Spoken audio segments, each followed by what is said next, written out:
there's many different aspects to that. You know, just being a convicted felon generally is, you know, comes with a lot of baggage. I mean, you get the loss of rights, right to carry a gun, right to vote, that sort of thing. Employment, you know, people, I mean, there's plenty of people out there who aren't convicted felons, you know, who are candidates for jobs. Why would you hire someone who is? I mean, a lot of people end up doing, you know, work that pays less and is more difficult than they would be able to get otherwise if they were not convicted felons.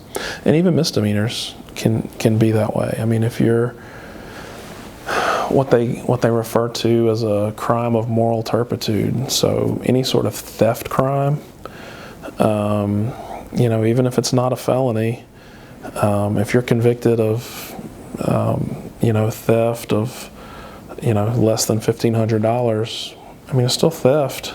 And if your potential employer is going to have you, you know, handling money or signing contracts or anything that's got, you know, temptation,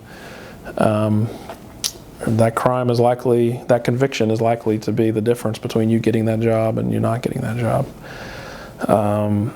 Then there's obviously that whole category by itself of sex offender registry. You know, that's all the bad stuff about being a convicted felon plus. I mean, you're a social pariah. You know, man, I mean, you can't be around people's kids, you can't be around schools, churches.